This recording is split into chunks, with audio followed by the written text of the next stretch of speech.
여러분 안녕하십니까, 김만우입니다. 근로시간을 주 쉬운 2시간, 52시간으로 단축하는 법이 지난달 말 국회를 통과했습니다. 노동 현장을 근본적으로 바꾸고 국민의 삶에도 변화의 바람을 몰고 올 전기가 될 것으로 보입니다. 그러나 법 시행까지 보완책이 시급하다는 지적도 나오고 있습니다. 과연 근로시간 단축이 생산성 향상과 일자리 창출에 마중물이 될 수 있을지, 근로자의 삶의 질을 높이려면 어떤 대책이 또 필요한지 5년 만에 법안 타결을 이끌어낸 주역들을 직접 모시고 이 시간 토론해 보겠습니다. 근로기준법 일부 개정 법률안 대안은 가결됐음을 선포합니다.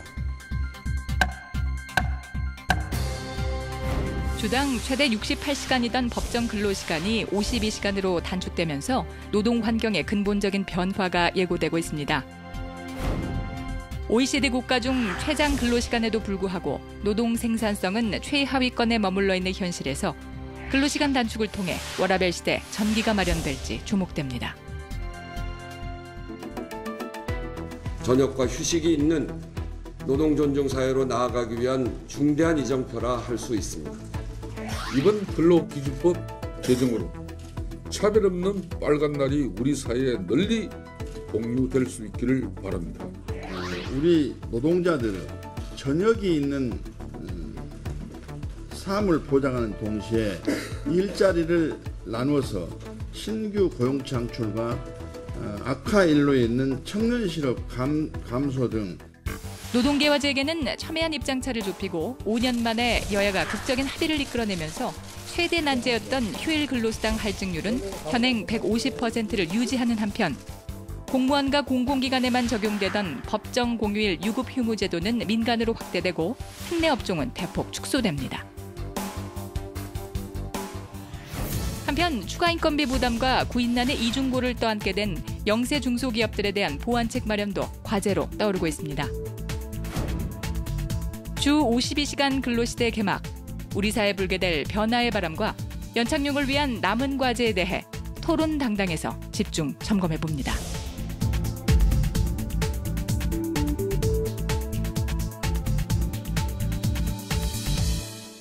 오늘 토론을 위해서 국회 환경노동위원회 3당 간사 모셨습니다. 더불어민주당 한정혜 의원입니다. 네, 안녕하세요. 한정혜입니다. 자유한국당 이미자 의원입니다. 네, 안녕하십니까. 이미자입니다. 바른미래당 김삼하 의원입니다. 네, 안녕하세요. 김삼하입니다. 예, 5년 만에 흔히 쾌거라고 얘기합니다. 19대 때부터 이게 추진이 됐었죠? 그렇습니다. 예, 협상 타결의 3당 간사 주역이라고 할 수 있겠는데요. 이렇게 협상이라고 하면은 원했던 바를 가지고 서로 마음이 맞지 않도록 주고받는 건데 진행하다 보니까 어느 쪽 입장이 가장 많이 관철된 것 같습니까? 야, 어느 쪽 입장이 가장 많이 관철됐느냐.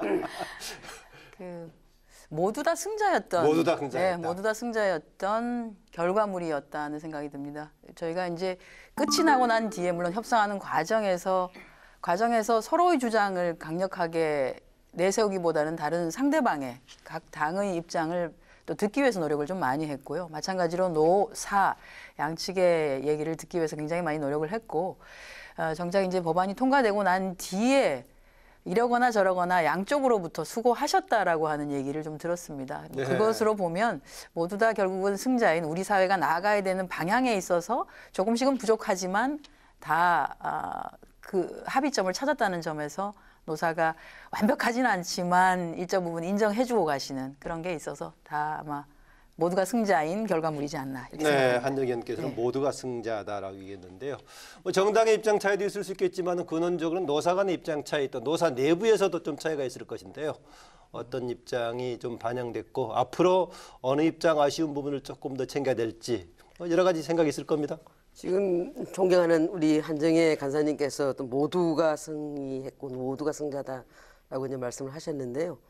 그러니까 뭐 어디가 실리를 챙겼고 어디가 양보를 했다 이런 건 좀 맞지 않는 표현인 것 같고 일단 협상을 하다 보면 굉장히 중요한 게 신뢰입니다. 신뢰. 어느 한쪽이 윈, 어느 한쪽은 패 이렇게 하게 되면 나 다음에 협상은 안 됩니다. 왜냐하면 신뢰가 깨지기 때문에 그래서 저는 이제 노동 소위위원장으로서 상당히 양쪽 노사 간에 그다음 정당 간에 그 밸런스를 굉장히 중요시 여기서 균형을 맞추려고 노력을 많이 했습니다. 소위위원장 역할이 컸네요, 그러니까. 아이고 뭐 그럼 위대한 지도자.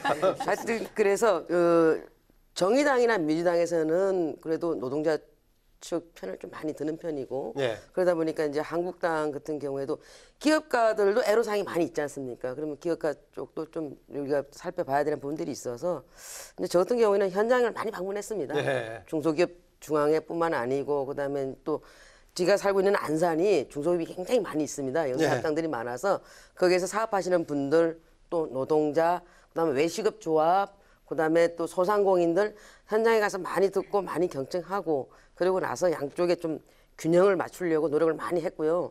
그리고 나서 이제 3당 간사 간에 1차적으로 합의를 했던 분들이 무산되고 극적으로 이제 타결이 됐는데 네. 양쪽 다 뭐 노측도 그렇고 사측도 그렇고 이게 막 서로 막 부당하다고 하기는 좀 약간 애매하고 이렇게 보면 또 보완해야 될 것들은 있고 그러다 네. 보니까 좀 잘된 협상이 아닌가 이렇게 자부합니다. 예, 뭐 잘된 협상이었다. 특히 소위위원장의 신뢰가 컸다. 이렇게 얘기하시네요. 네, 김삼호 의원님. 네, 앞에서 두 의원님들께서, 두 간사님들께서 말씀을 다 해주시긴 했는데 저도 그렇게 생각을 합니다. 사실 이 논의가 2013년부터 2018년에 이르기까지 얼마나 많은 논의가 있어 왔겠습니까? 국회에서도. 저희 예. 20대 국회에 와서도 사실 작년 2월부터 이 근로시간 단축 논의가 시작이 됐는데요.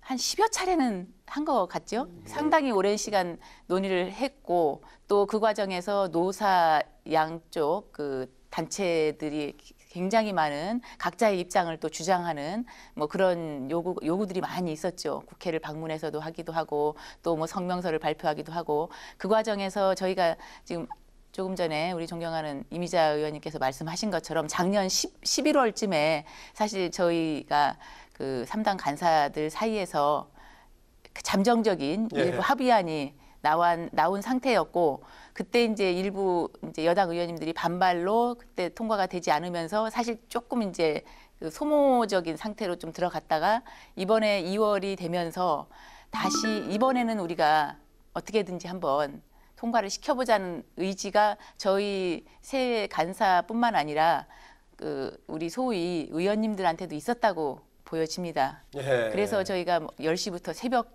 4시까지 밤을 새우면서 같이 좀 토론을 할 수 있었고 그 결과 이 근로시간 단축이라는 큰 그 산을 예. 넘을 수 있지 않았을까 이렇게 생각을 합니다. 서로 양보하고 또 협치한 결과라고 보여지고요. 예. 뭐 어느 쪽이 뭐 그 모두 다 만족할 수는 없죠. 어떤 결과물이든지 협상의 결과는 서로 조금씩 양보하는 것이고 또 그 타협의 결과라고 생각을 합니다. 네, 보통 뭐 정부 정책하고 관련된 정책 법안이 통과가 되면은 아주 환영하는 쪽 여당이 환영을 많이 하는데 오늘은 보니까 야당에서도 아주 만족스러워한 현 단계에서는 뭐 그런 느낌을 갖고 계시네요. 그런데 이게 그 환노위 문턱을 넘었던 때가 마침 김영철 방남 그 시기였던가요? 네, 그렇습니다. 그래가지고 이 자체가 굉장히 중요한 사안이었고 5년 동안 끌었다가 지금 새벽 3시를 지나서 밤샘 논의다고 했다고 알려지고 있는데 아주 주목을 받았을 것인데 상대적으로 조금 덜 알려졌어요. 만약에 그 일이 없었다면 정말 우리 사회적으로 중요한 쟁점이 됐을 건데. 예, 이미자 의원님. 큰 이슈죠. 새벽 진짜 3시 넘어서까지 하시고. 우리 노동자뿐만 아니고 기업하시는 분들도 여기에 촉각을 곤두세워서 지금 바라봤던 법안 아닙니까? 그래서 이 부분이 상당히 사회적으로 큰 이슈였고 또 앞으로의 어떤 노동계나 아니면 기업하시는 분들에서 노동 시간 관련돼 갖고는 큰 획을 그은 사건이었습니다. 네. 근데 그럼에도 불구하고 여러 가지 이제 국내적인 문제로 또 안보 문제로 인해 가지고 좀 묻혀진 감은 없지 않아 있겠지만 그 잠시 묻혀졌다고 해서 이 부분이 뭐 없어지는 건 아니니까요. 네. 두고두고 또 해자가 되고 두고두고 얘기가 되겠지요. 예. 그래서 앞으로 또 보완해야 될 분들이 많이 있기 때문에 이 부분에 대해서 계속적으로 또 국민적인 관심이 있을 수밖에 없고요. 그래서 뭐 저희는 그 부분이 좀 묻혀졌다고 해서 섭섭한 건 네. 아니고 오히려 더 두려울 뿐입니다. 여당 간사로서 당시 합의에 성공했던 결정적인 비결 하나만 꼽아 주신다면.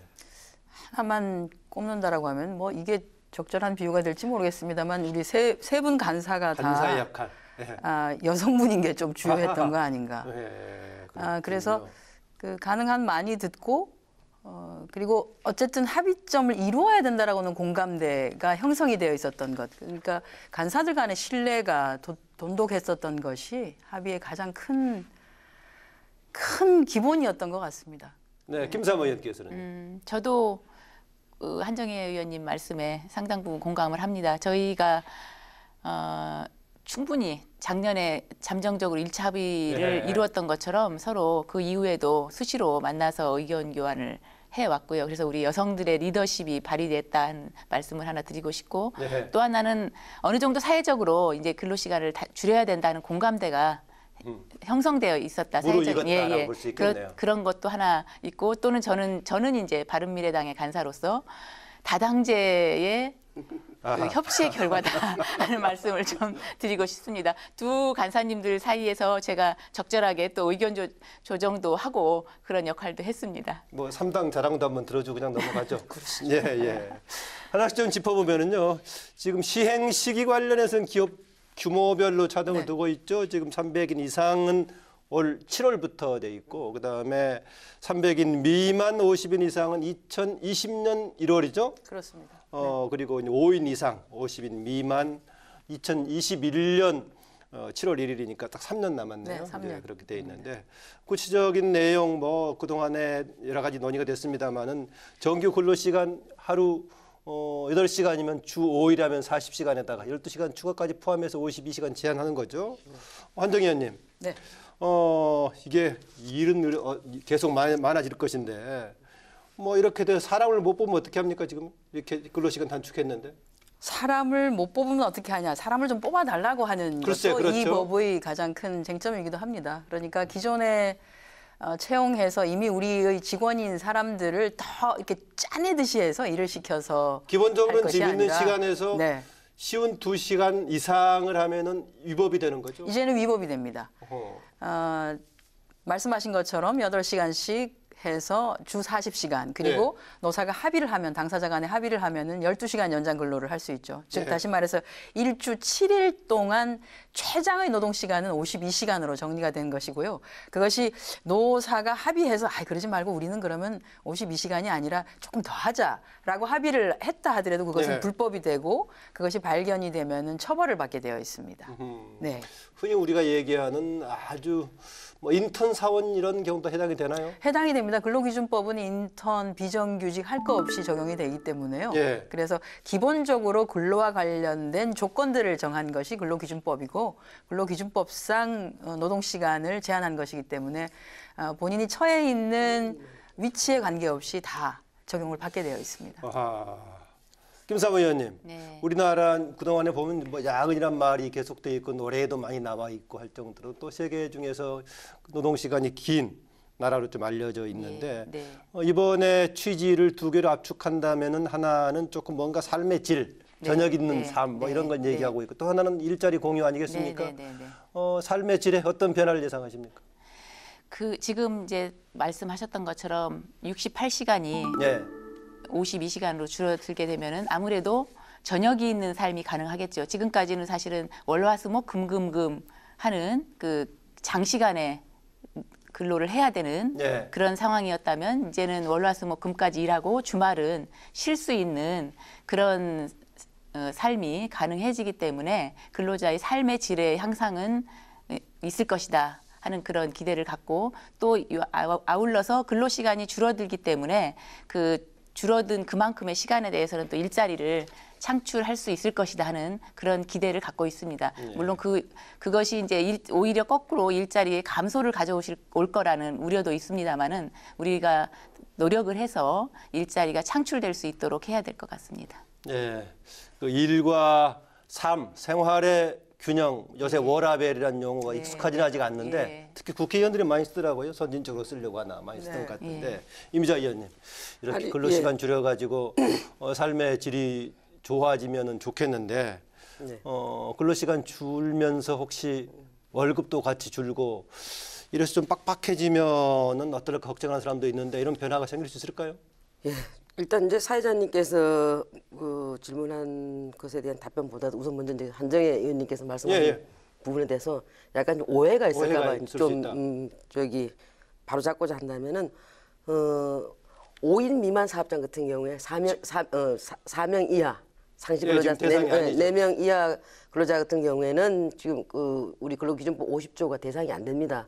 그렇기 때문에 이제 인턴이라든지 알바생이라 하더라도 상시 근로자가 5명 이상인 데는 해당이 되고 그다음에 5명 미만인 데는 해당이 안 되는 부분. 인턴의 경우는 만약에 적용 대상 사업장에 인턴도 적용이 된다는 거죠. 상시 근로자가 몇 명이냐에 따라서 이제 되고 안 되는 분들이 있는데 아니, 기본적으로 근로기준법은 5인 이상을 전제로 하고 있습니다. 하고 이번에 있는데. 규모별로 그러니까요. 노동시간을 단축하는 것도 5인 이상인 것이죠. 그런데 그런 경우에 5인 이상 사업장에서 인턴의 경우에 제가 적용되느냐 말이냐. 적용되는 겁니다. 그래서 5인 일단은 이상은. 그래서 네. 5인 이상일 때는 해당이 되지만 네. 그래서 규모에 따라서 다른 분들이 있기 때문에 혹시 이 방송을 보고 오해하시는 분들이 계실까봐 좀 바로 잡고 넘어가자고 드린 말씀이고요. 기본적으로 모든 게 적용 대상이 지금 5인 이상 사업장이기 5인 때문에 이상. 당연히 5인 이상은 다른 다 조항도 되고. 그 기준을 넣고 같이 봐야 된다 이런 얘기가 예, 4명 이하는 또 거기에 대해서 적용되는 게 있고 안 되는 분들이 있으니까 예.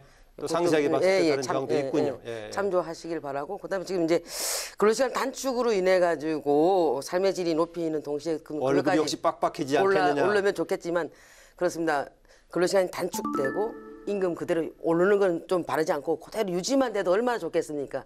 그러나 이제 근로시간이 단축되게 되면 아무래도 이제 시간이 단축됨으로 인해서 그냥 통상적으로 급여가 여러 가지 체계가 있습니다. 시간급이 있고 월급이 있고 주급이 있는데 월급을 중심으로 해서 급여를 받으신 분들은 큰 차이는 없을 겁니다. 그대로 유지가 되지만은 이제 제조업 근로자라든가 서비스업에 종사하시는 분들은 시간급으로 급여를 받다 보니까 그 분들은 금액이 탁 단축이 되는 분들이 있죠. 그래서 사실 또 그것 때문에 그동안에 조금 일자리 공유가 좀 어렵지 않았습니까? 그래서 이제 가장 중요한 건 뭐냐면 이제 전기, 가스, 전기, 수도 이런 데서 종사하시는 분들은 급여가 굉장히 높아요. 600만 원 이상 정도 돼요, 월. 그러나 이제 서비스업에서 종사하시는 분들, 숙박업, 음식점에서 종사하시는 분들은 굉장히 급여가 낮기 때문에 이분들에 대해서는 어떻게 우리가 또 보완을 해주고 여기 대해서 지원을 해줘야 되느냐 이런 분들이 이제 고민이 되는데 이 부분에 대해서는 이제 근로장려세제라든가 EITC를 보완해서 다시 지원해주는 방법 이런 것들 다시 추후에 우리가 또 고민해야 될 부분들입니다. 바로 그런 것들이 다른 오히려 열악한 사업장에 파장을 미쳐서 뭔가 사각지대에 있는 쪽은 더 안 좋아지지 않냐 이런 걱정도 있는데요. 그렇습니다. 그 오르신 지적이신데요. 그럴 확률도 있습니다. 그래서 그런 분들 우리가 좀 면밀히 좀 들여다보고 그런 분을 또 잘 챙겨야 되는 분들이 아직 남아 있는 겁니다. 또 하나 그동안의 쟁점 중에 하나가 이제 뭐 이른바 그 할증률 관련 얘기였는데요. 일단 휴일 근로수당 할증률은 150%를 유지하기로 지금 한 거죠? 네, 내용 현행을 좀 설명해 유지하기로 주시죠. 했습니다. 현행을 유지하기로 한 것인데 이게 이제 노동계의 반대가 가장 심했던 사안이기도 했었습니다. 휴일 근로이면서 연장 근로인데 왜 중복해서 할증해주지 않느냐는 건데 저희가 조금 더 미래를 바라보면 주당 52시간으로 한정이 된다라고 하면 일주일에 하루 있는 주휴일에 나와서 근로를 할 수 있는 가능성이 얼마나 되겠느냐. 실제로. 실제로. 그래서 결국은 그것은 이제 어찌 보면은 별로 나타나지 않을 상황에 대한 미래의 소득에 대한 가능하지 않은 소득에 대한 그 바람 이런 것들이 투영된 것이라고 보고 현재의 방식을 그대로 유지하는 대신에 이번에 공휴일 전면 유급화하는 방식으로 해서 노동자 전체의 삶의 질이나 소득 수준을 일정 부분 올려주는 방식을 택해서 뭐 조정을 했다 이렇게 보시면 될 것 같습니다. 150% 휴일 근로수당으로 했지만은 시간에 따라 8시간 넘으면 200%를 적용하는 거죠. 그렇게 됩니다.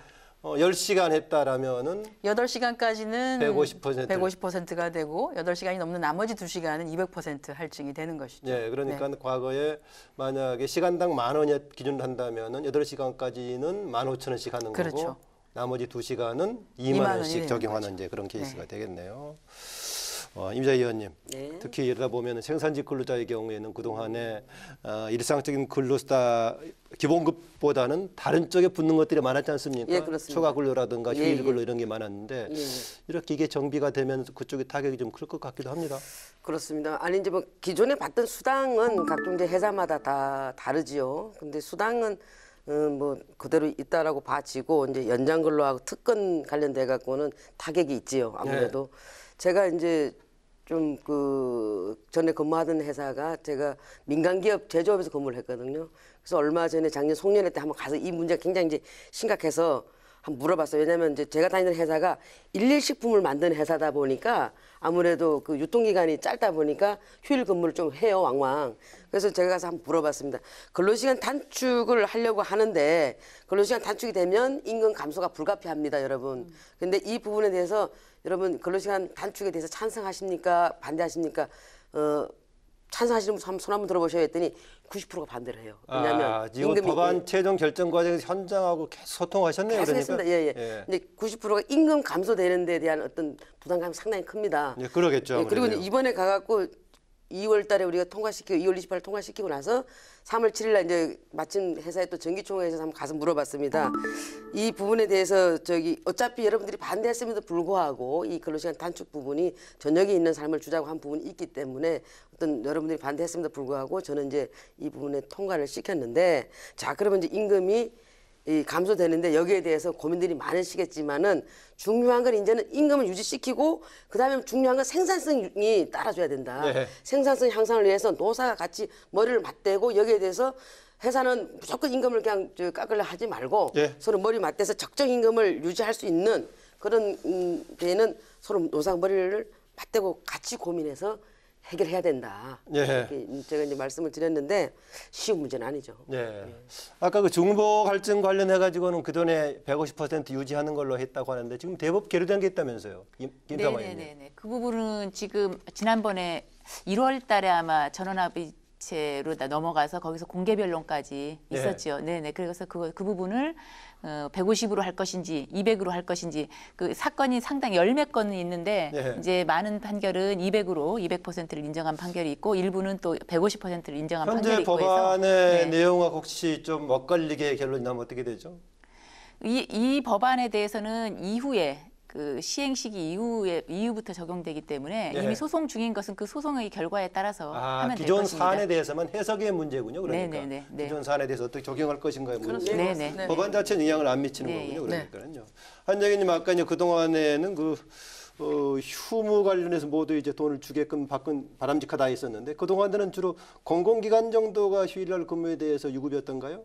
법정 공휴일. 법정 공휴일이요. 이제 법정 공휴일이 1년에 보면 법정 공휴일이 뭐 국경일 이렇게 해서 한 15개 정도 됩니다. 15개 정도 되는데 이게 관공서의 휴일에 관한 규정이라고 해서 법률이 아닌 대통령령으로 되어 있습니다. 그러니까 여기에 적용을 받는 곳이 관공서, 공공기관, 학교, 그리고 이제 민간 부분의 경우에는 대기업의 경우에는 뭐 노동조합이 있으면 노사가 협약을 통해서 하거나 그게 아니면 아예 취업 규칙을 통해서 노사 자치 협약으로 되어 있기 때문에 실질적으로 민간은 노사의 결정에 따라서 그것이 휴일일 수 있고 아닐 수도 있고 그래서 극단적인 경우에는 그 휴일을 연차에서 네가 가지고 있는 연차에서 차감해서 써라라고 하는 경우도 상당 부분 있었습니다. 그러니까 이게 이제 공공 부분과 비공공 부분의 휴일의 양극화가 나타나고 있는 것이죠. 하나는 유급 휴일을 보장받고 있고 하나는 보장을 못 받거나 아니면 본인 연차에서 차감해야 되는. 그래서 이 부분을 이번에 저희가 근로기준법을 개정을 하면서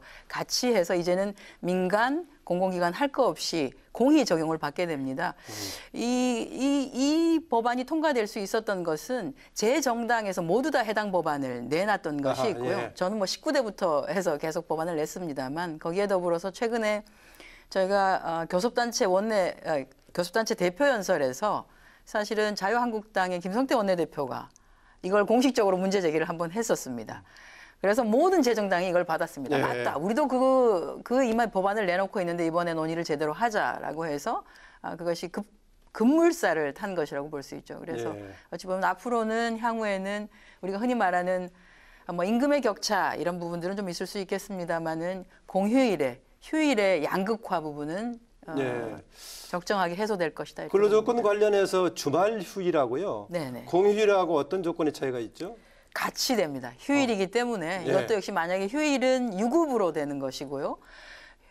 그래서 근무를 하지 않아도 100% 그 급여가 보장이 되는데 만약에 그날 나와서 일을 하게 되는 경우에는 지금처럼 할증을 해서 줘야 되는 것이죠. 그래서 네. 150% 할증을 해서 줘야 됩니다. 아, 그러니까 그동안에 공공기관 관련해서 차별적이었던 것은 공휴일에 한정해서 차별적이었다가 이번 해소가 된 거군요. 그렇습니다. 그러니까. 네. 아까 잠깐 얘기가 좀 나오긴 했습니다만은 근로시간 단축에 따라서 이게 좀 논의가 어려웠던 서로 이해관계 충돌이 있지 않았습니까? 그동안에 특히 이제 기업의 경우에 부담이 굉장히 는다라는 얘기가 나왔죠. 특히 이제 노동조합들과 협상해서 과연 노조가 근로시간 줄이는 만큼 봉급 월급들을 줄이는 게 가능하겠느냐 논란이 있어 불가피하게 기업들의 부담이 늘 거다라는 것인데 이거 부분을 어떻게 예측하고 또 어떻게 판단하고 또 어려운 부분 어떻게 설득하셨는지요? 이미자 의원님. 지금 그 중소기업은 중소기업대로 이제 두 가지 애로사항이 있습니다. 근로시간 단축으로 인해 가지고 예. 하나는 인력을 갖다가 좀 충원한다는 게 쉽지가 않아요. 제가 현장 가서 이렇게 보게 되면은 뭐 뿌리 산업이나 이런 데서는 사람은 구하려도 사람 구할 수가 없어요. 그러다 보니까 이제 계속적으로 뿌리 산업에서 파견법을 갖다가 좀 개정해 달라고 요청했던 분들이 있는데 그 부분이 있고 그다음에 또 사람을 채용한다 하더라도 어떻게든 한다 하더라도 임금의 또 비용이 인건비 부담이 이제 또 확 올라가니까 이번 뭐 개정에 따라 예. 한국경제연구원에서는 뭐 기업 추가 부담이 연간 12조 뭐 이런 네. 뭐 얘기도 나오던데요. 예, 예. 그래서 이제 부분들이 애로사항이 있다 보니까 그 중소기업 중앙에서는 말씀하시기를 근로시간 단축으로 인해 가지고 인력을 한 28만 6천 명 정도를 갖다가 보충을 해야 된대요. 예. 그래서 28만 6천 명 정도 보충을 하려고 보충의 의미도 있겠고 예, 예. 좋은 쪽으로 해석하면 일자리 공유가 되겠고 그러겠네. 그렇습니다. 예. 그런데 그렇게 하려고 하다 보니까 한 12조 정도가 비용이 이제 증가되는데 여기에 대한 지원이 있어야 되지 않냐. 그래서 이제 뭐 각종 이제 선진국 지원이라는 것은 정부 재정에 충당해달라 이런 얘기입니까? 예, 그런 얘기죠. 그런 얘기도 있는데 이제 언제까지 정부가 재정을 지원하는 것은 저는 바람직하지 않다고 생각을 하고요. 세금 감면이라든가 아니면 계속 말씀드리지만 EITC 근로장려세제 이런 걸 보완해서 좀 지원해주는 그런 방향으로 가야지 정부가 무작정 지원하는 건 전 반대합니다. 예. 김상호 의원님. 네. 지금 기업의 부담이 늘어날 수 있는 것은 뭐 맞죠. 예. 근로시간이 단축되면서 또 추가로 고용을 해야 될 필요가 있고 또 하나는 또 이제 경우에 따라서는 또 생산량이 감소하면서 기업의 수지가 또 악화될 수 있는 그런 우려가 있는 것도 사실입니다. 그래서 이제 저희가 그 기업 규모별로 연착륙을 위해서 시행 시기를 달리 한 것은 이제 이미 앞에서도 말씀을 하셨고 특히 이제 30인 미만 그 소규모 영세한 그 기업의 경우에 많이 어렵기 때문에 그 경우에는 2021년 7월 이후에도 1년 6개월 동안 2022년 12월 말까지 8시간 특별 연장 근로를 할 수 있도록 그렇게 노사 합의에 의해서 할 수 있도록 그렇게 길을 좀 열어놨습니다. 그래서 네. 조금 조금 더 어려운 쪽은 연착륙을 할 수 있도록. 그러나 아까 이미자 의원님께서도 말씀하셨던 것처럼 그 이후에는 언제까지나 계속 그 부족한 이런 부분에 대해서 근로시간은 이제는 52시간으로 정착이 된 이후에 기업의 어려움이 있는 부분에 대해서는 사실은 그 정부의 재정 지원도 필요하겠지만은 그 재정 지원이 언제까지 계속될 수는 없지 않겠습니까? 네. 기업들도 스스로 그 일터 혁신 컨설팅이라든가 이런 걸 통해서 생산성도 좀 늘리고 해야 되지 않을까 그렇게 생각을 하고 있습니다. 제가 네. 조금만 더 붙이면 저희 뭐 한국경제연구원 자료를 가지고 사실은 근로시간 단축 이 제도가 정착이 근로시간 단축과 관련한 법안이 통과됐을 때 가장 문제 삼았던 게 한국경제연구원 자료였습니다. 그게 이제 말씀하신 것처럼 12조 조금 넘게 든다라고 하는 건데 한국경제연구원이 정경련의과 관련돼 있는 연구기관으로서 그렇죠. 그간의 뭐 정경련의 행태를 바라보시면 국민들께서 이 한국경제연구원의 보고서를 얼마나 신뢰할 수 있느냐에 대해서 문제를 좀 제기할 수 있을 것 같고요. 이것은 순수하게 정말로 근로시간이 52시간으로 확 단축되었을 때 지금과 같은 그대로의 시스템 가운데서 사람을 채용했을 때 부가적으로 들어가는 비용이 12조인 것입니다. 그러나 대체적으로는 우리가 노동시간이 단축된다라고 하면은 말씀하신 것처럼 지금 이제 두 분 의원님께서 말씀하신 것처럼 임금의 감소 부분이 일정 부분 나타날 수 있고요. 또 한쪽은 생산성의 향상을 어떤 방식이든지 취할 수밖에 없습니다. 네. 거기에 더불어서 이제 문재인 정부에서 새로 만들어진 중소기업 벤처부 같은 경우에는 뭐 스마트 공장이라든지 이런 것들을 하기 위한 예산의 지원 이런 것들을 하기 때문에 실제 저희가 추산하기에는 12조가 아니라 한 5조 정도의 비용이 들 것이다. 그리고 그런 것들은 이런 부수적인 방식을 통해서 공장의 자동화라든지 공장의 생산성을 올리게 하기 위한 방식을 통해서 지원을 할 수 있을 것이다. 그렇기 때문에 실질적으로 기업에서 추가적으로 들어가는 비용은 10조까지는 들어가지 않을 것이다라고 보고요. 네. 또 하나는 어쨌든 일자리를 조금 더 나눌 수 있도록 노력을 해야 되는 것이다. 지금처럼 노동자 한 명 한 명에게 장시간 노동을 시켜서 장시간 노동이 생산성의 증가로 나타나지 않는다라고 하는 자료는 이미 누구나가 다 알고 있습니다. 예, 그렇기 뭐 때문에 약간 이견 있나 본데 짧게 예. 듣고 나가겠습니다. 아니 5조가 증가하든 비용이 12조가 증가하든 어쨌든 기업이 부담이 되는 건 사실이고요. 네. 예. 뭐 액수의 문제가 아니라 증가하는 것은 사실이다. 이걸로 정리를 하겠습니다. 아까 일자리 창출 얘기가 나왔는데요. 우리가 기계적으로 본다면 만약에 노동 시간이 4분의 1이 준다면 4분의 1만큼 또 이제 인력이 충원이 되기 때문에 일자리 창출 효과가 있을 수 있을 건데 그렇습니다. 과연 그렇게 기업들이 기계적으로 그만큼 채용할 것이냐 아니면 실제로는 일자리를 조금 더 줄이고 노동 강도를 강화시키는 방향이 될 수 있겠다 이런저런 얘기가 나오는데 김 사모님 어떻게 보십니까? 가장 좋은 것은 일자리가 창출되고 예. 그 근로시간 단축된 만큼 예측되는 일자리도 창출되고 또 근로자들의 급여도 줄지 않고 그러면 사실은 금상첨화겠죠.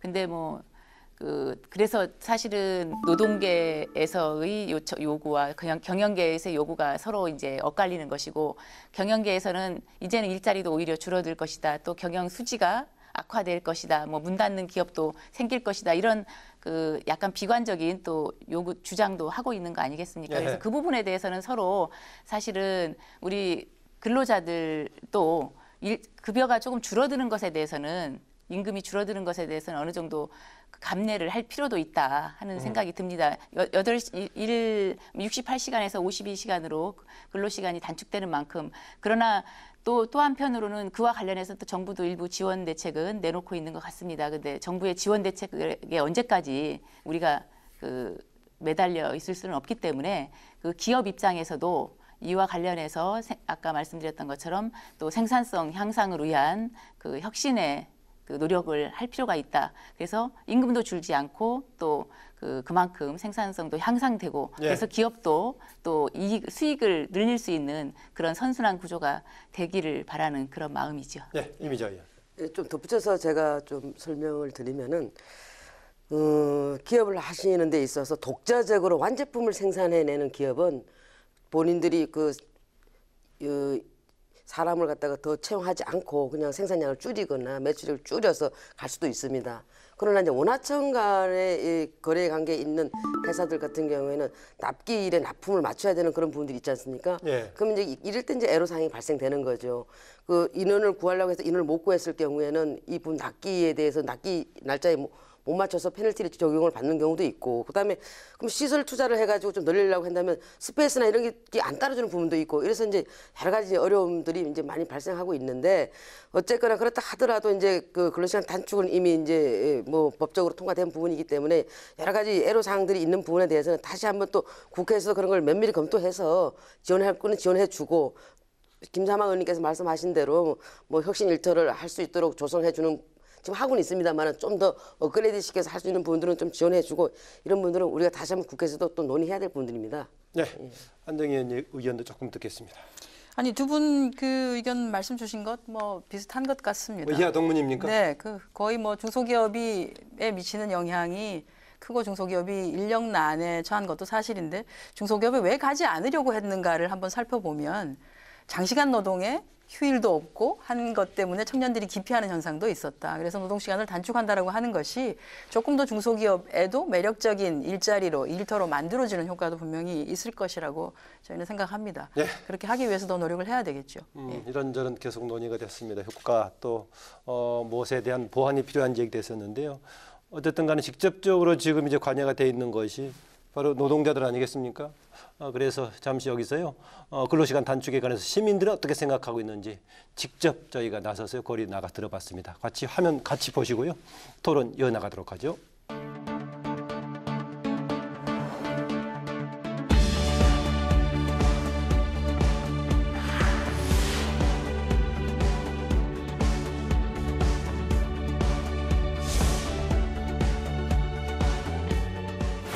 시간 활동을 통해서 가족들하고 같이 보낼 수 있는 시간. 야근이 많은 회사들 보면 대부분 이제 낮에는 그렇게 일에 집중 못하고 그냥 이제 이 시간대 야근 뭐 긴 시간 가지고 일하면 되지 이런 생각하고 일하는 사람들이 많거든요. 근데 오히려 차라리 시간이 딱 정해지고 그 시간대에 딱 집중해서 하면 쉴 때 쉬고 그러면 당연히 능률은 좋아질 수밖에 없을 것 같아요. 삶의 질을 뭐 향상할 수도 있고 또 자기 개인적으로 이제 자기가 자기 어떤 거를 개발할 수 있는.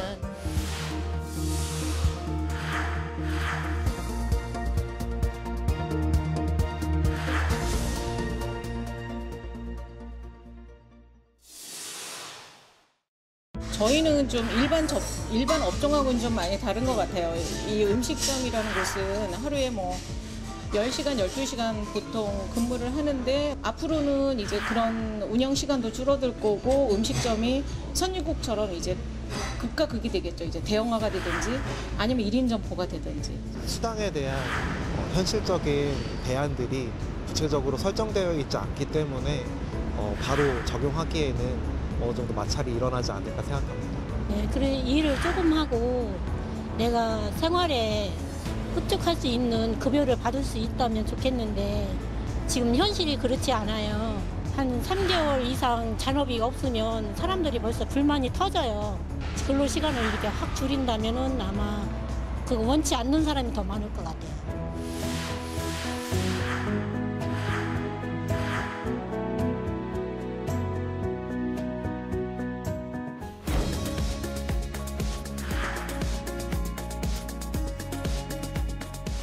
근무 시간을 단축할 경우에 이제 그 업무에 한 명 더 투입해서 일을 나눈다든지 하는 효과가 있기 때문에 일단 서로 업무가 좀 더 분화되고 그로 인해서 또 다른 새로운 사람을 이렇게 고용할 수 있기 때문에 그런 면에서는 고용이 창출될 수 있다고 생각합니다.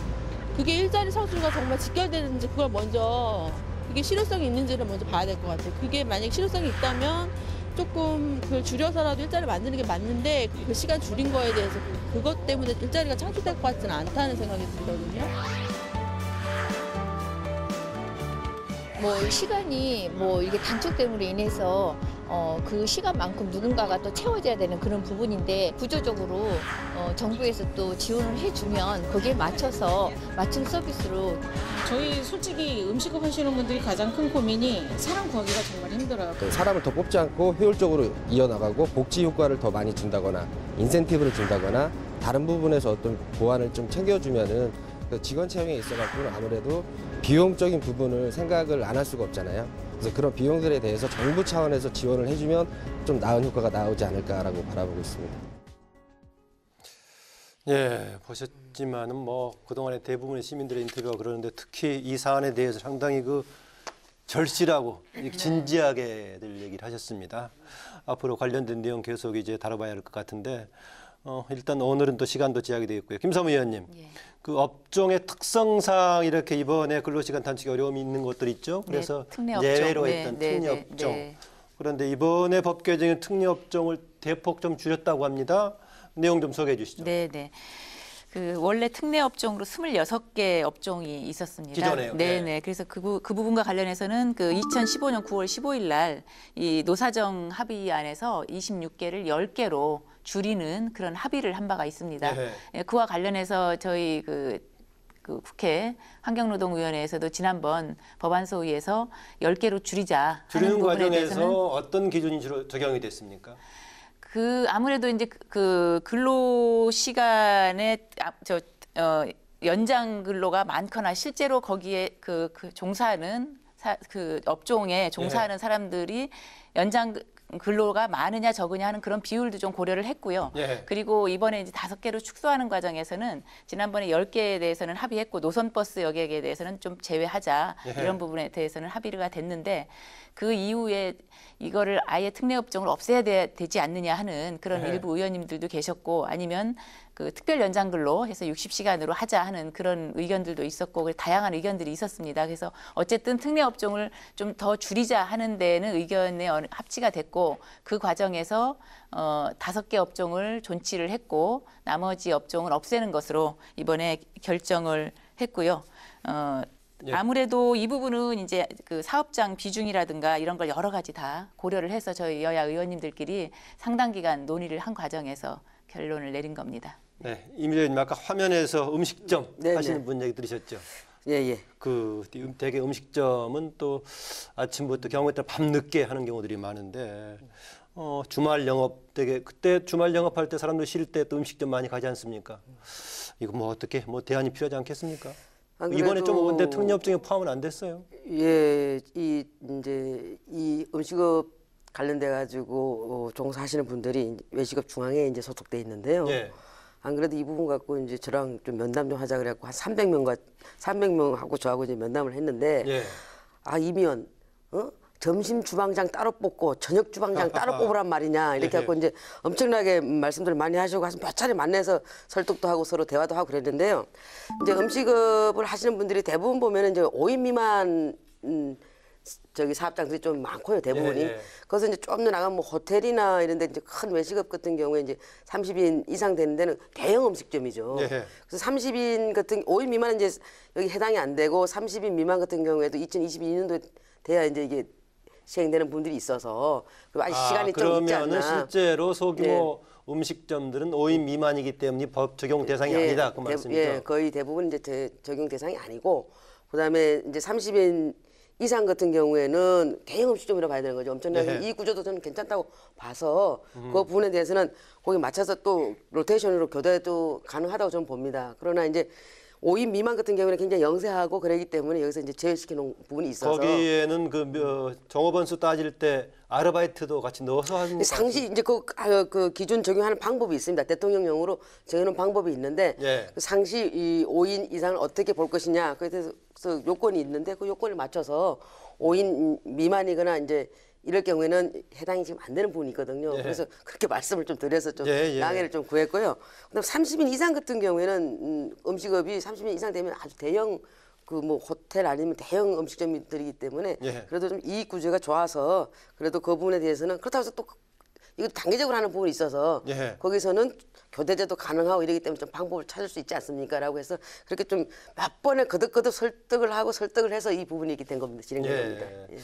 제가 그 질문을 드린 이유는 우리가 그냥 종사하는 분들만 따지면 아르바이트 포함해서 5사람이 넘는 곳이 꽤 있어 보이긴 한데 만약에 아르바이트를 하는 분들을 어떻게 적용하냐에 따라서 5인 미만 또 5인 이상 왔다 갔다 할 수 있어 질문을 좀 드렸던 건데요.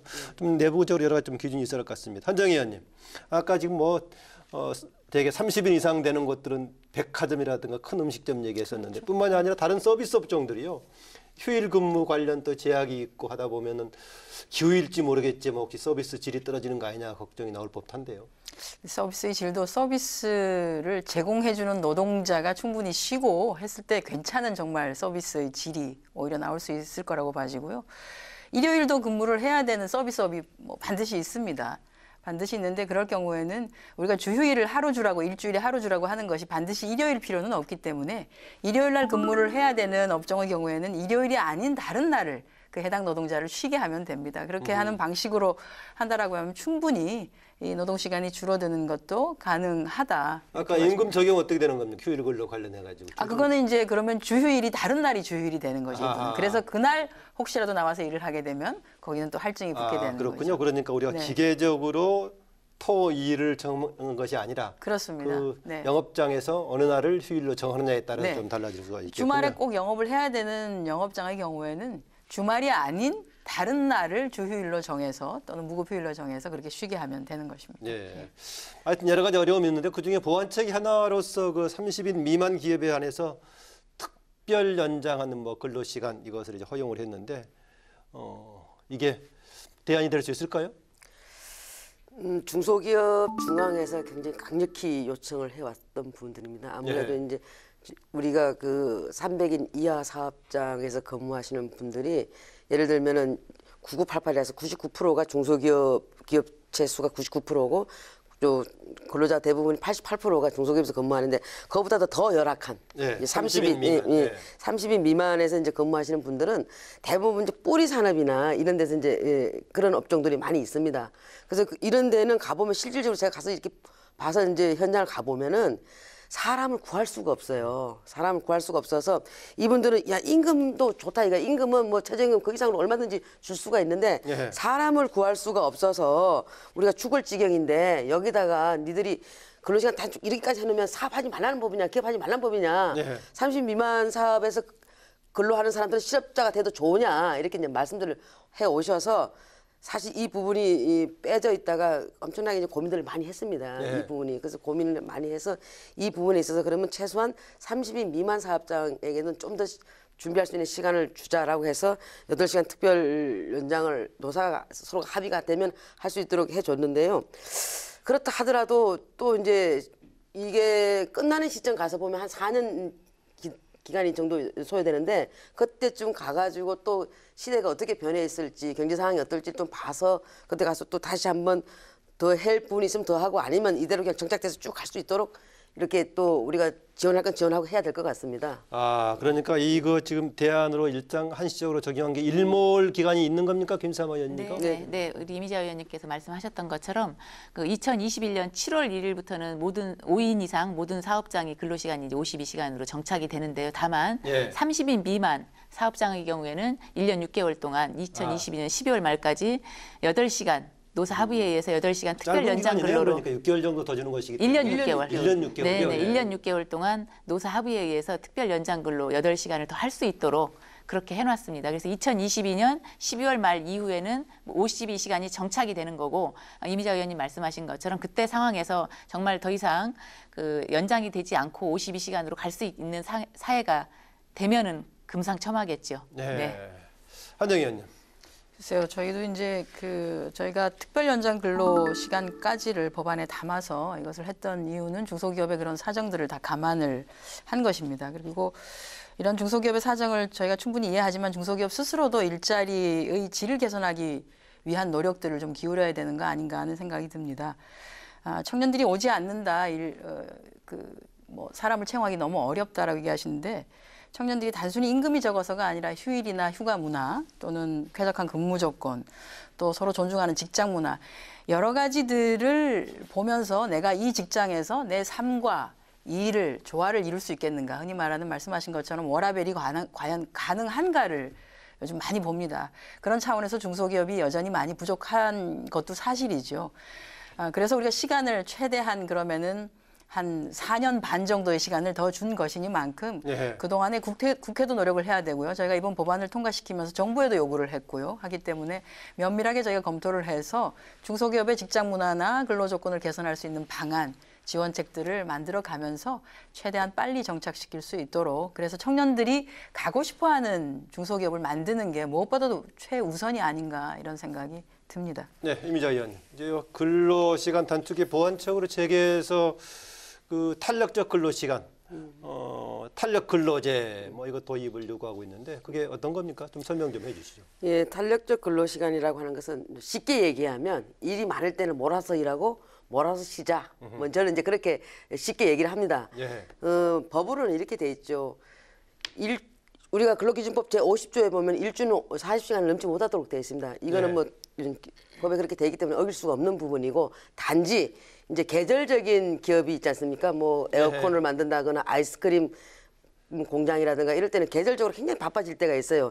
이럴 때는 평균 주 40시간은 넘지 않되 단지 어느 특정한 주에 어떤 특정한 날에 그렇게 해서 좀 초과할 수 있도록 그렇게 좀 약간 융통성을 둔 법안이거든요. 그러니까 취업규칙에 의해서는 2주 동안은 그렇게 할 수 있고 한다 하더라도 하루가 48시간 넘지 못하도록 돼 있고요. 그러면 일주가 48시간 넘지 못하도록 돼 있고 그러면 단 한 주 32시간 하겠지요. 예. 그러나 이제 또 노사 탄력의 범위도 제한이 있군요. 제한이 있습니다. 예. 그리고 이제 그다음에 그 근로자 대표와 서면 합의를 했을 경우에는 이게 3개월 정도 또 기간이 연장이 됩니다. 예. 이럴 때는 또 특정한 주가 52시간을 넘지 못하도록 돼 있고 특정한 날은 12시간 넘지 못하도록 돼 있습니다. 예. 이것을 이제 서로가 합의에 의해서 하는 부분들이 있는데 기업 같은 경우에는 이 부분 3개월 가지고는 너무 짧다. 예. 너무 짧으니까 1년을 정도 좀 연장해달라는 요구가 있는 거고 노동계에서는 아니 그러면은 근로시간 단축 의미가 없지 않냐. 52시간까지 가고 예를 들어서 52시간이라 하더라도 연장 12시간까지 간다면은 뭐 또 64시간 갈 수도 있는데 그건 안 되는 거잖아요. 네. 그러다 보니까 이건 결과적으로는 근로시간 단축이 아니다. 이제 이렇게 이제 서로 주장이 이제 맞서고 있습니다. 맞서고 있는데 이 부분을 그래서 저희는 그 근로시간 단축 문제가 완전히 안착하는 연도에 가서 이 근로시간 탄력 관련돼 갖고 다시 한번 논의를 해보자. 그건 아마 21대의 국회의원들 몫인 것 같습니다. 그래서 그 전에 그렇지만 지금 이제 기업에서도 지금 여러 가지 많은 이제 기업의 어려움이라든가 이번에 우리가 이제 저성장 이런 데서 어려움이 있다 보니까 산업자원부 장관을 통해 가지고 플렉시 아워를 해야 된다라고 주장을 해오고 있는 것 같아서 아마 또 시대적인 상황이 급박하게 바뀌면 또 좀 땡겨서 논의할 수도 있지 않겠나라고는 예측은 됩니다. 만약에 탄력 근로제가 도입이 가능하다면은 이후에 근로시간 단축의 적용 대상도 지금은 5인 미만은 돼 있는데 포함하자 뭐 이런 주장도 일리가 있다고 보십니까?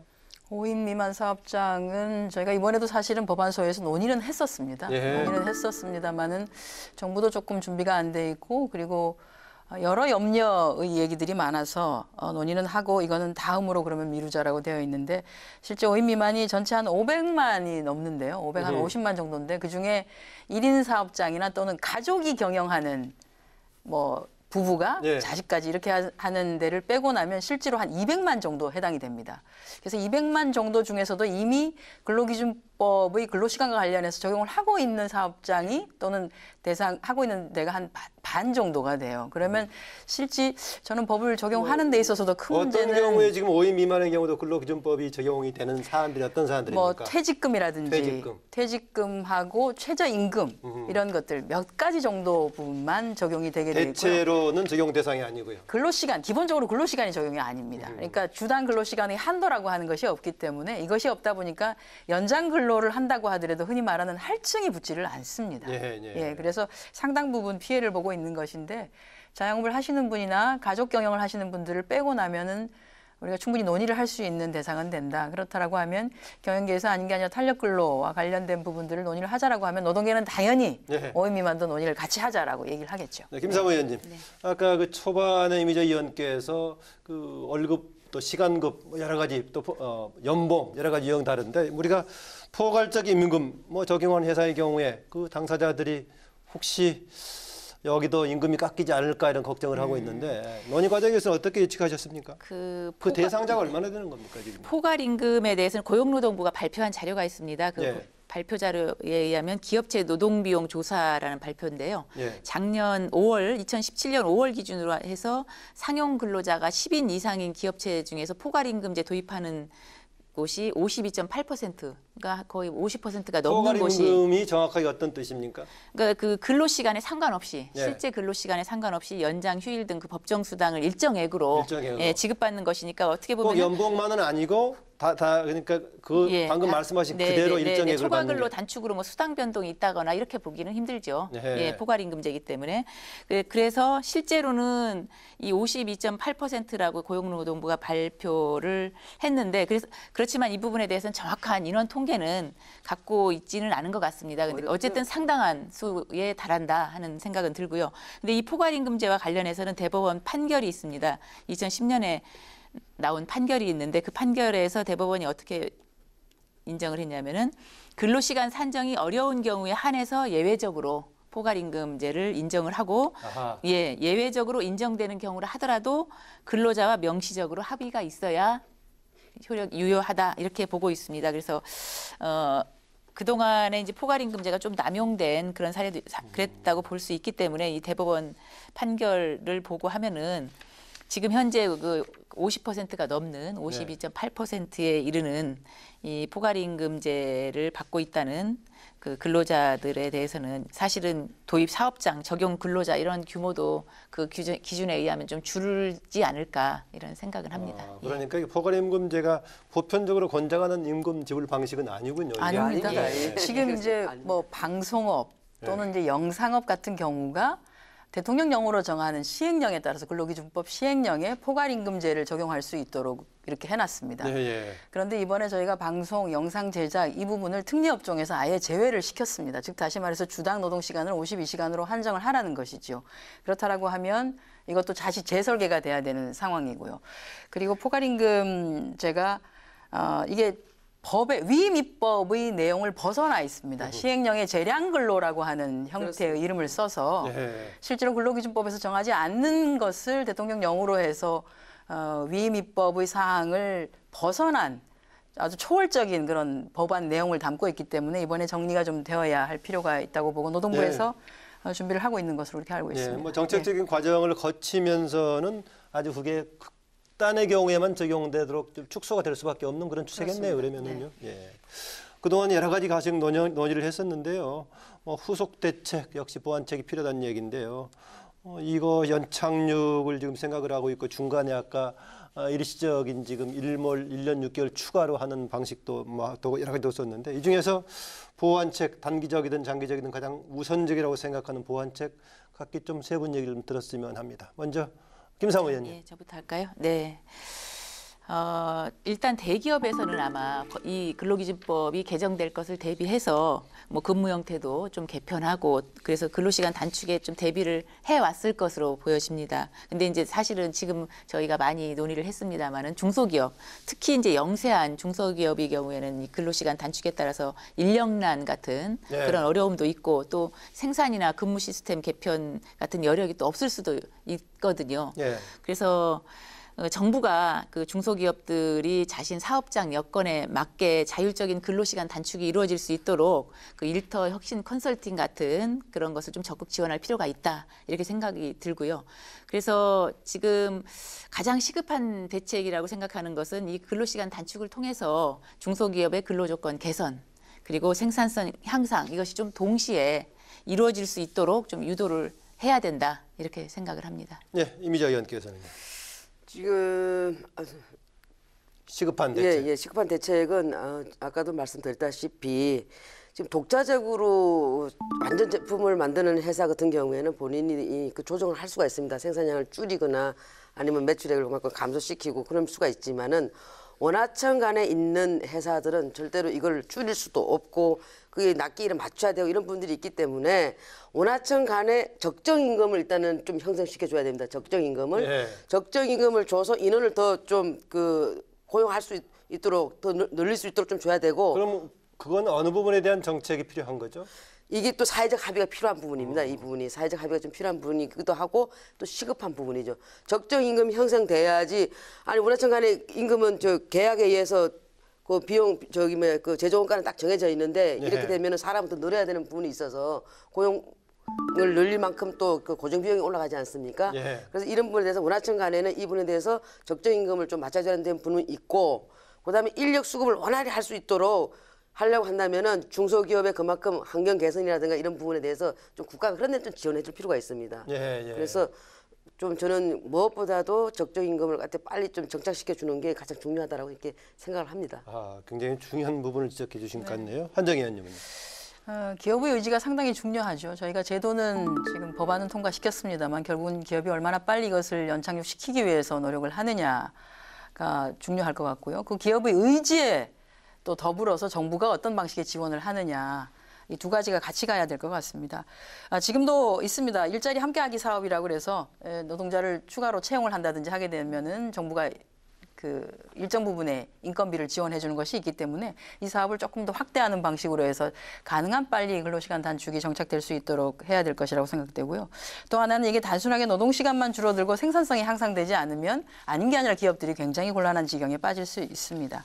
우리나라가 OECD 이제 평균으로 생산성 정도를 보면 OECD에 비해서 저희가 한 60% 잘 봐주면 한 60% 정도의 생산성 효율을 보여주고 있습니다. 그래서 굉장히 낮은 것이죠. 그러면 그것이 장시간 노동이 생산성을 높이는 것은 아니다라고 하는 게 단편적으로 보여주는 것이기 때문에 노동 시간을 줄이는 대신에 생산성을 더 증대하기 위한 노력, 이것은 노와 사가 결국은 머리를 맞대고 같이 해야 되는 것이고 정부가 그 과정에서 장비나 설비나 또는 아닌 게 아니라 일터 혁신을 위해서 어떤 방식으로 지원을 해줄 것인지 또 많이 고민을 해야 될 것 같습니다. 네, 지금까지 세 분 국회 환노위에서 이번에 근로시간 쉬운 2시간으로 단축시키는데 주도적인 역할한 세 분께 앞으로 쉬운 2시간으로 단축됐을 때 환경이 어떻게 바뀔 것인가, 후속 과제는 무엇일까 이런 논의를 했었는데요.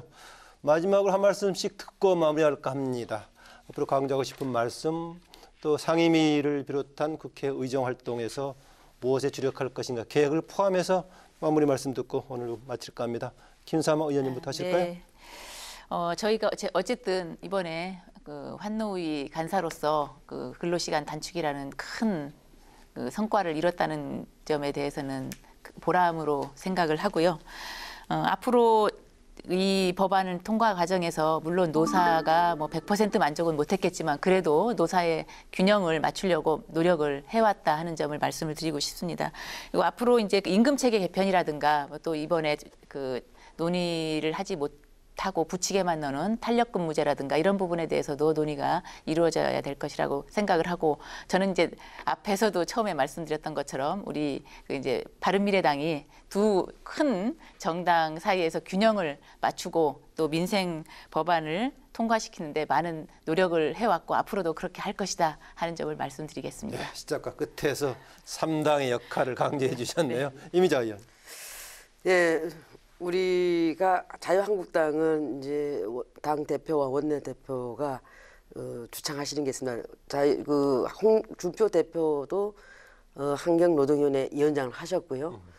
그다음에 김성태 원내대표도 환경노동위원회 간사를 하셨습니다. 그러다 보니까 이 부분에 대해서 노동단체 출신이죠? 예. 그러다 보니까 굉장히 관심이 많고 그래서 서민 또 노동자 중에도 취약계층 노동자들한테 다가가는 정책을 피자라는 말씀을 주창하고 계십니다. 그래서 저는 지금 아직 우리가 이렇게 방송을 하는 이 시간에도 근로빈곤층이 650만 명 정도가 있습니다. 네. 이분들에게 다가가는 정책 그렇다라고 한다면 지금 우리나라 사회보장제도가 두 가지 정도가 있지 않습니까? 하나는 고용보험을 통해 가지고 실업됐을 때 실업급여를 받는 거고 하나는 기초생활수급 대상자가 됐을 경우에 주는 그런 제도 둘 말고는 없습니다. 그러다 보니까 여기 취약계층, 노동의 어떤 그런 사회보장의 사각지대 여기에 있는 부분들을 지금 물론 이제 재정지원 일자리 사업이라든가 자활 사업이라든가 취업성공 패키지 사업을 하고 있지만은 이런 부분들을 좀 다 취합해가지고 컨트롤 타워를 좀 만들어서 한국적 실업부족 여기에 대해서 좀 관심을 갖고 취약계층이라든가 그런 사회 보장에서 사각지대에 있는 층들을 위해서 좀 정책을 피고 그런 법안을 좀 발의하고 우리 당이 또 그렇게 나갈 것이라고 약속을 하고 싶습니다. 네, 안정 의원. 네. 실노동시간 단축이 빨리 안착될 수 있도록 저희가 노력을 해야 될 것이고요. 그래서 실제로 현장에서 일하시는 분들이 휴식이 있는 삶, 저녁이 있는 삶이 빨리 가능하도록 저희 두 분 정말 존경하는 의원님들 모시고 열심히 하도록 하겠습니다. 실제 지금 이제 사회적 현상이라고 할 수 있는 미투 현상이 사회적으로 큰 혁명처럼 벌어지고 있습니다만 우리 직장 내에서는 직장 내 괴롭힘, 왕따, 직장 내 성희롱, 일찍이 이런 현상들이 많이 있어 왔습니다. 그래서 이런 현상들을 방지하기 위한 법안의 제정 아주 굉장히 긴급하다고 생각되고요. 또 하나는 얼마 전에 있었던 부산 LCT에서의 건설제애들. 네. 아침에 웃으면서 나 갔다 올게 하고 나간 우리 노동자들이 다시 웃으면서 집으로 돌아올 수 있게끔 그런 안전한 사회를 만들기 위해서 해야 되는 역할들 우리 환노위에서 해야 될 거라고 봅니다. 그래서 산업안전보건법의 개정 등 해서 존경하는 두 분 간사님 모시고 더 열심히 해서 더 좋은 사회 만들도록 하겠습니다. 네.